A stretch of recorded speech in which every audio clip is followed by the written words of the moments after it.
everyone, and welcome to another exciting episode of the Creative Juggle Joy, where we explore the art of building a thriving creating business while balancing all kinds of other things. I'm your host for today, Delores Naskrent, and today I'm excited about talking about learning new things, especially new software. This is something I have done many, many times. If you have ever stared at a blank screen thinking, where do I even start? This episode is for you. I'm going to share why I have pretty much switched from Adobe Illustrator to Affinity Designer on the iPad, how that choice actually brought my joy back, and how I now move between software like Procreate and Affinity Designer in a way that makes my art stronger and my workflow faster. I'll also touch a little bit on core concepts that we cover and why they matter if you want to make money from your art. I think in general, this is the kind of information that anybody who's trying to make a living or wanting to try to find out and figure out how to make a living from their art, I do believe there's going to be some important information here that you'll get. So why learn a new tool at all? Let's be honest. Learning new software is uncomfortable. You feel slow, you make weird mistakes, buttons are in the wrong place, and if you're working under deadlines, it's tempting to stick with what you know. But there's another truth. Fresh tools can unlock fresh work. New friction often creates new thinking. That is exactly what happened to me. When I moved to Affinity Designer, I didn't just get a different set of buttons. I got a completely different way of building. I got the speed of the iPad. I have what I consider a much cleaner workflow and some features that fit how my brain likes to create. The result is I am starting to make much more art, and I like my art more. That's the big reason I want to talk about this. Not because software is exciting by itself, but because it can reignite your creative energy. I have used Illustrator for years. Those of you who know me know that I started using it when it first came out. So that's in 1988. It is absolutely powerful, and I am super grateful for it. And I've learned so much by using the program for 40 years. But a few things pushed me to try Affinity Designer, especially on the iPad. In my opinion, the iPad experience is first class with Affinity Designer. This app is fast. It feels designed for touch.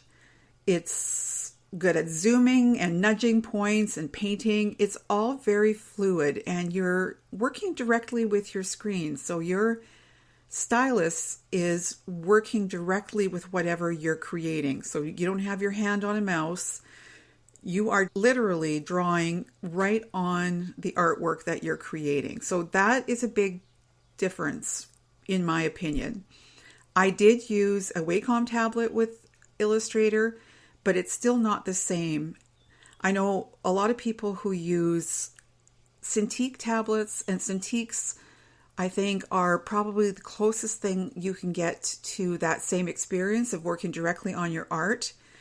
However, there is lack of portability with the Cintiq, which you all know if you own one.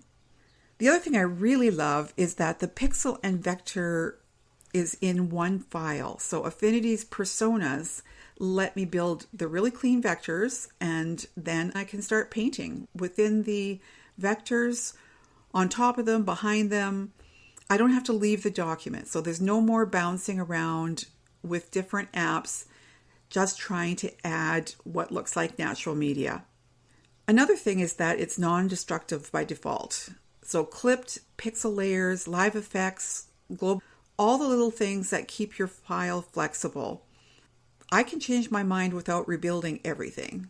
So if I've been using something like an effect, an outer glow, a shadow, I can turn those off and on. I can get rid of them completely after I've created something. So that is quite useful as well. If I want to have them collapse together, I can do that. I can bake the two together. Overall, what I have found is that as I learned where everything was in the software, I was able to work so much faster. It just matches how I like to draw and finish stuff. And the last point is also big for me. I now use Affinity Designer more and more for work that I used to do in Procreate alone. Not because Procreate is bad. I love it. I love Procreate and I still use it a lot. But because I can use that sort of vector as a stencil approach in Affinity, it gives me much cleaner edges and painterly texture in one place. I can enlarge those vectors and I can still paint within them. And I find that everything exports beautifully for print and for licensing. The biggest shift for me has been the fun of it. I know that sounds simple, but it really does matter. In Affinity Designer, I can sketch a simple flower or whatever I plan on drawing that day, and I can switch back and forth between the pixel persona, let's say an airbrush, to create soft shadows inside a petal or add a crisp rim light with an add layer, or I can sprinkle in a little bit of grain, all clipped to that vector shape. So there's no mess, no fuzzy edges, and no fear that I'm ruining anything. I think that play without fear feeling is what brought me back to experimenting. I do try bolder color, I push my lighting a lot more, and I finish pieces faster because I'm not rebuilding the same steps over and over. When your tool lets you stay in your flow state, you make more art. And making more art grows both your skill and your business. Let me walk you through my typical iPad workflow. If I'm creating an illustration, for example, I'll sketch and texture ideas. Sometimes I start in Procreate. It's great for loose exploration. I might find the vibe or gesture or a texture idea in there. I can do the same thing in Affinity Designer, so I can do the sketching there as well. If I have done it in Procreate, I will bring that sketch into Affinity Designer, lower the opacity, and then I'll trace it with my solid vector shapes. This is where the main structure of the illustration will happen. I'll do the simple curves with the minimal amount of nodes that I can, and I will most of the time give my layers names, and I also group things that go together. Rather than jumping back and forth and taking that into Procreate, I switch to the pixel persona right in Affinity Designer, and my vector petals or whatever I'm drawing act like stencils. So I can paint on a layer and even pick the exact same color that I had for that icon that I'm painting, and then simply do a pixel layer that I've set on multiply blend mode, and that gives me my shadows. If I want to add highlights, I'll use another layer with that same color, but I'll set the blend mode to screen or add.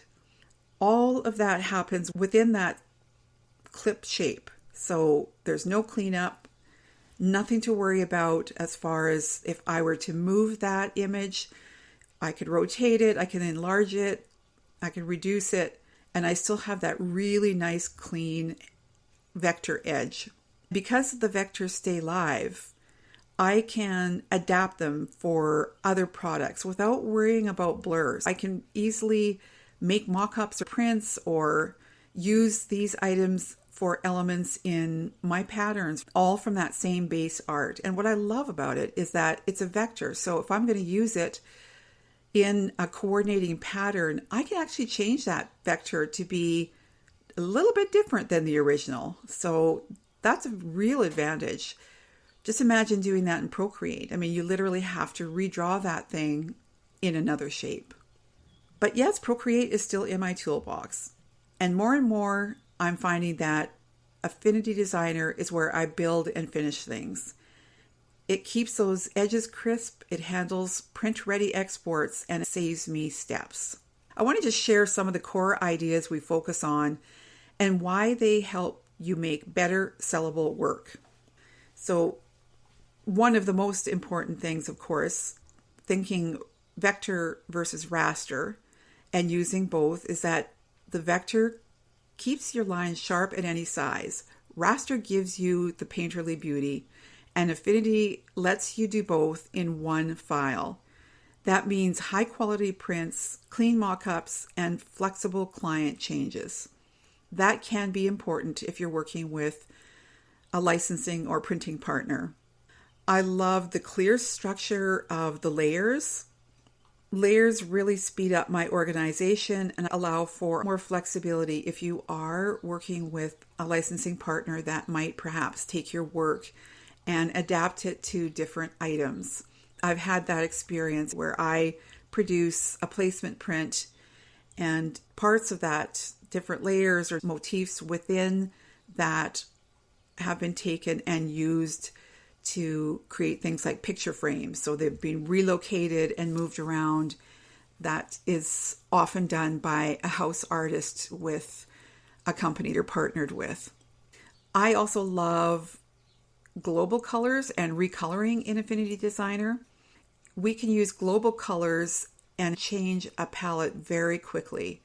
So clients often love different colorways, or they want to see different colorways.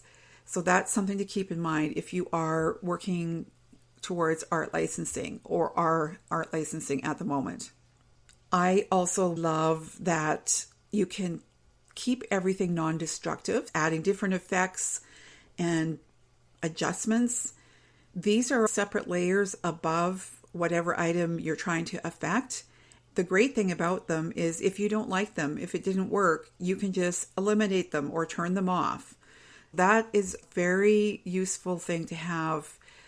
In Procreate, you can't do that. Like, you can have clipping masks, or you can paint with let's say, add a blending mode and put that layer on top. But when it comes right down to it, if you have made changes, if you've painted on shadows and highlights and things, that's it. It's stuck there. It's permanent. So you can't just turn it off and it's gone. So that's one of the advantages in Affinity Designer. If you're trying to build income from your art, like creating prints and products and licensing client work, the fundamentals save you time and protect your quality. They also make you more reliable because it makes it possible for your work to scale. The recipient of the file, your client, has the ability to make changes if necessary, if that's part of your contract. You can adapt the artwork to fit different shapes and sizes of items that you might be printing for. So just imagine you've created an artwork and it's for a tall, narrow travel mug. That's going to be set up completely differently than if you have a coffee mug where you're going to need a horizontal wrap kind of an artwork. Or if you're making art prints, you need a lot more flexibility with your background. That's one of the things that I teach in many of my classes, actually. And that's something for you to keep in mind when you have the flexibility of a program like Affinity Designer. It actually makes it easier. My question to you is, could you learn all of this on your own? Sure, you could. I had to do it. I pretty much had to learn Illustrator with just experimentation because there was absolutely no support available at the time. You didn't have a million internet YouTube videos or even books on how to use it. So just by experimenting, we did learn.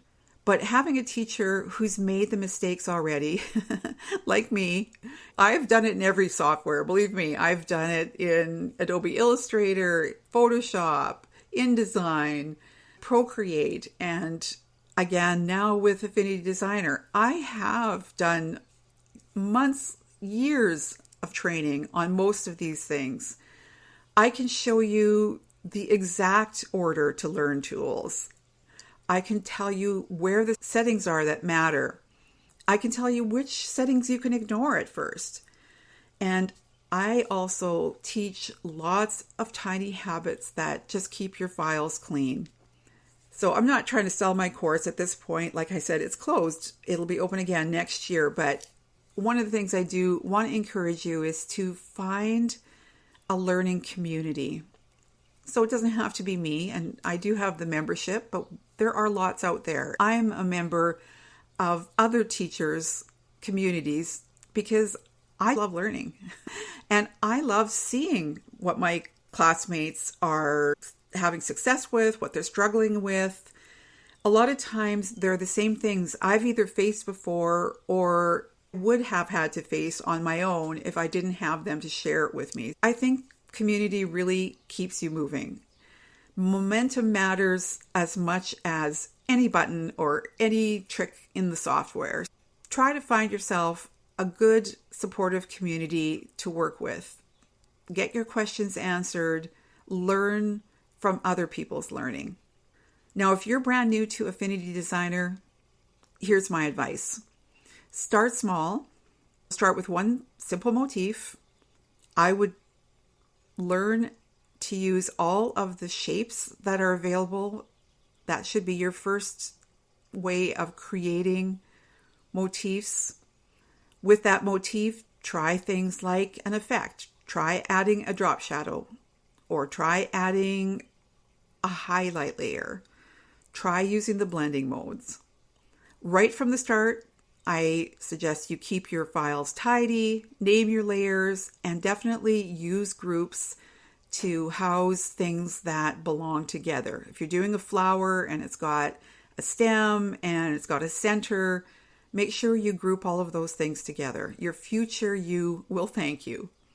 Whenever possible, use global colors. You'll feel like a genius when you have to do your first recolor of an artwork or creating a second colorway. I also want to encourage you to really practice lighting. Try to observe lighting by looking at other artwork or looking at things like right now I've got a bouquet of flowers sitting beside me. The light is streaming in. One side is really well lit. The other is quite dark. I could look at this and draw this for hours just because the lighting is so fantastic right now. I can really tell the difference. So practice and observe as much as you possibly can. And lastly, I want you to celebrate your wins. Even a small improvement is a step forward. Most of all, give yourself permission to learn out loud. It's okay to be slow at first. It's okay to ask the obvious questions. That is how we get better. If this episode lands while you're taking my Affinity Designer course, use what we talked about today as your mindset for the next few weeks. Stay curious, take small steps, and lean on the community. If you're thinking about joining later, keep listening. I'll keep sharing practical ideas and simple workflows you can use right away. Thanks so much for being here. I'm cheering for you. Go away and make something beautiful. Even if it's tiny, just get the feeling of that accomplishment. The feeling is why we're doing this. I'm Delores Naskrent, and until next time, keep creating, keep juggling, and most importantly, keep finding joy in the process.